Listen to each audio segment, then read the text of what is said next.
We're living through a loneliness epidemic, and I know what you do when it hits. You reach for your phone. You open Netflix. You say yes to plans you don't even want. You fill every silent moment with noise, with people, with anything that makes you feel less alone. And here's what nobody tells you. Loneliness isn't your enemy. Your desperate attempt to escape it, that's what's destroying you. In this video, I'm going to show you why the very thing you're running from might be the doorway to everything you've been looking for. This isn't going to be comfortable, but I promise you it's going to change how you see yourself forever. Let's be honest about what happens when loneliness creeps in. There's this moment of panic, right? This uncomfortable feeling that something's wrong. And immediately, almost unconsciously, you reach for a distraction. Maybe it's doom scrolling through Instagram, watching people live lives that make you feel even worse. Maybe it's binge-watching an entire season in one sitting just to avoid the silence. Or you throw yourself into work, telling yourself you're being productive when really you're just running. Some of you jump into relationships you know aren't right just because being with the wrong person feels better than being alone. Others turn to substances, to food, to shopping, to literally anything that numbs the feeling for a few hours. And here's the thing about avoidance. It works. For a moment. The distraction gives you relief. You feel okay again. But then, the show ends. The high fades. You put the phone down, and there it is again, waiting for you. Except now it's worse. Now it's louder. Because the more you run from loneliness, the more terrifying it becomes. It's like a shadow that grows bigger the faster you flee from it. You've created a cycle. Feel lonely? Distract yourself. Feel lonelier? Distract yourself more desperately. And eventually, you're not even living your life anymore. You're just managing your fear of being alone with yourself. So let's reframe this completely. What if loneliness isn't the enemy? What if it's a messenger? Think about it. Pain tells you something's physically wrong. Hunger tells you your body needs fuel. These aren't your enemies, they're signals. They're your body's way of saying, pay attention, something needs to be addressed. Loneliness works the same way. It's an evolutionary signal telling you something crucial needs your attention. It's not trying to destroy you, it's trying to wake you up. Loneliness is a call to authentic connection, both with yourself and with others. It's an invitation to look at the quality of your relationships and ask, am I surrounded by people who truly see me? Or am I just surrounded by noise? It's a mirror showing you all the ways you've abandoned yourself. Here's my favorite metaphor for this. Loneliness is like a warning light on your car's dashboard. When it comes on, you don't cover it with tape and keep driving, right? You check what's wrong. You investigate. You address the actual issue. But that's exactly what we do with loneliness. We tape over it with distractions. We cover it up with busyness. We pretend if we can't feel it, it's not there. And meanwhile, the real problem goes unaddressed, getting worse and worse. Let's talk about what avoidance is actually costing you. Because the price is higher than you think. First, you lose self-knowledge. When you never sit in stillness, when you never let yourself just be, you never learn who you actually are. You become a stranger to yourself. Your authentic desires, your real values, your genuine personality, it all gets buried under layers of distraction and performance. Second, your relationships become shallow. When you're desperate not to be alone, you settle. You accept surface-level friendships.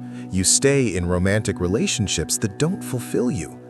You choose quantity over quality because anything feels better than nothing.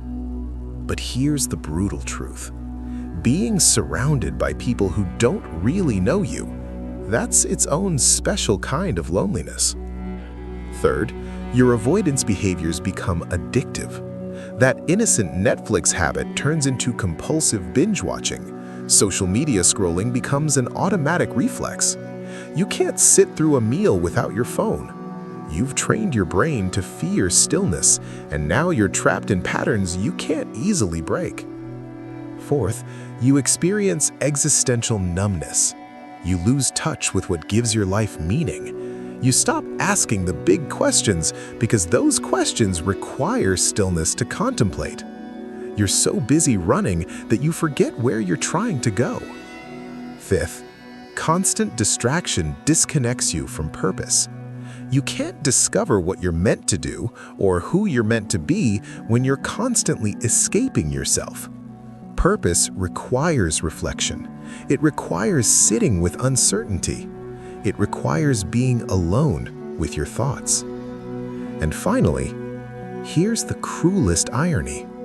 Avoiding loneliness makes you profoundly lonelier, because the more you run from yourself, the more you become a stranger to yourself.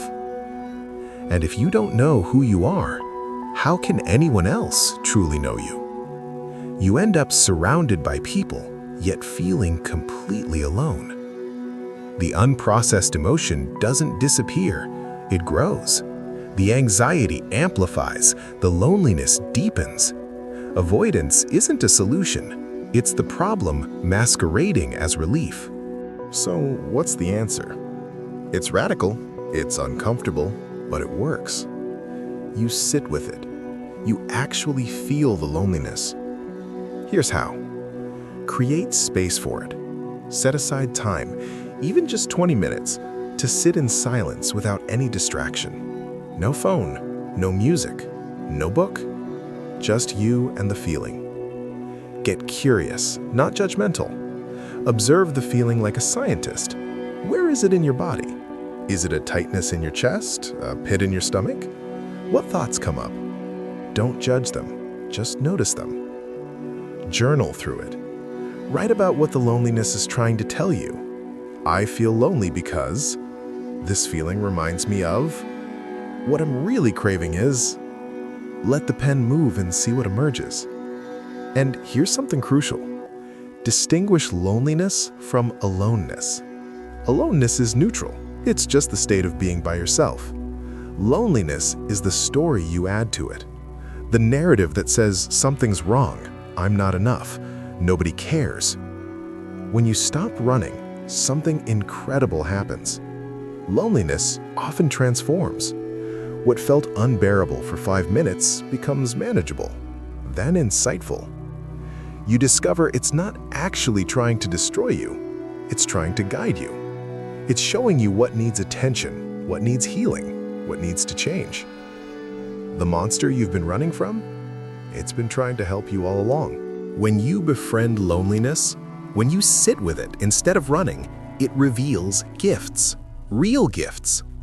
First, clarity about relationships. Suddenly, you can see which connections are genuine and which are just noise. You see who actually cares and who's just filling space. You stop wasting time on people who don't value you. Second, your authentic needs. You discover what you actually want, not what you think you should want, not what Instagram tells you to want, not what your parents want for you, what you genuinely desire. Third, self-sufficiency. You realize you can be your own good company. You're not boring, you're not inadequate, you can actually enjoy your own presence. Fourth, creative energy. So many artists, writers, and thinkers credit loneliness as their muse. In the silence, in the solitude, that's where the ideas come. That's where the creativity flows. Fifth, spiritual depth. Throughout history, mystics and philosophers have embraced solitude for insight. There's something about being alone that connects you to something deeper, whether you call that God, the universe, or just your true self. And finally, compassion. When you've felt your own loneliness deeply, when you've sat in that pain, your heart opens to others' pain. You become more understanding, more patient, more human. The philosopher Pascal said, all of humanity's problems stem from man's inability to sit quietly in a room alone. He wasn't wrong. Here's the beautiful paradox. Once you've befriended loneliness, once you've learned to be okay alone, that's when you're really ready for connection. You stop seeking people to fix your loneliness, and that changes everything. Because desperation, it repels people. But someone who's comfortable in their own skin, that's magnetic. You can be alone without panic, so you choose relationships from desire, not need. You're not settling anymore. You're not clinging. You're choosing people because they add to your life, not because they complete it. You're more present because you're not constantly escaping yourself. You can actually listen in conversations. You can be fully there with someone, instead of performing or seeking validation. You attract deeper connections because you're being authentic, not performing. People sense the difference. Real recognizes real. When you're not pretending, not hiding, not desperately trying to be liked, that's when people actually see you and connect with the real you. And here's what's wild. You can actually enjoy solitude, and that makes you more interesting, more centered, more whole. The paradox is this. The more comfortable you become with loneliness, the less lonely you feel overall. Okay, so how do you actually do this? Let me give you some practical steps.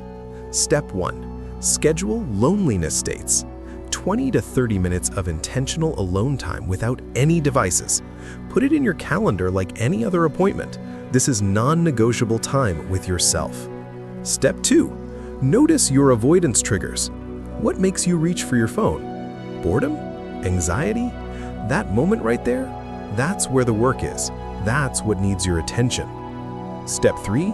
Distinguish healthy versus unhealthy alone time. Reflection is healthy. Journaling, meditating, walking in nature, that's productive solitude. Rumination and isolation, where you're just spiraling in negative thoughts, that's not what we're going for. If you're struggling with this, get help. Encouraging connection. Step 4, when you do reach out, make it meaningful. Call instead of text. Have deep conversations instead of small talk. Ask real questions. Share real feelings. Quality over quantity, always.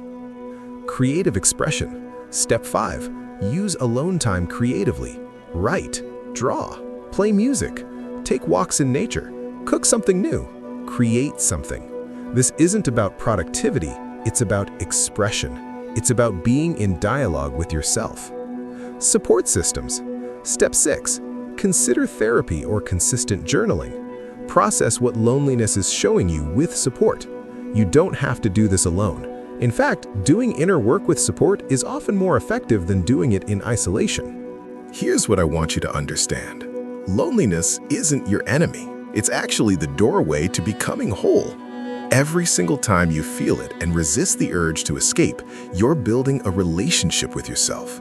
You're learning that you're enough, even in the silence, even in the stillness, even when nobody else is there.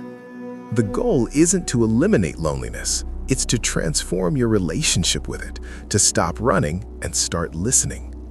The bravest thing you can do is feel what you've been running from. And on the other side of that fear, freedom, authenticity, and ironically, the deepest connections you've ever known. I want to hear from you. Drop a comment below and tell me, what's one thing you typically do to avoid loneliness? What's your go-to escape? And here's my challenge for you today. Sit with it for just 10 minutes. No phone, no distractions. Just you and whatever you're feeling. See what happens. If this video resonated with you, if it shifted something, hit that subscribe button. I make content on emotional growth, self-awareness, and becoming the person you're meant to be. Thanks for watching. I'll see you in the next one.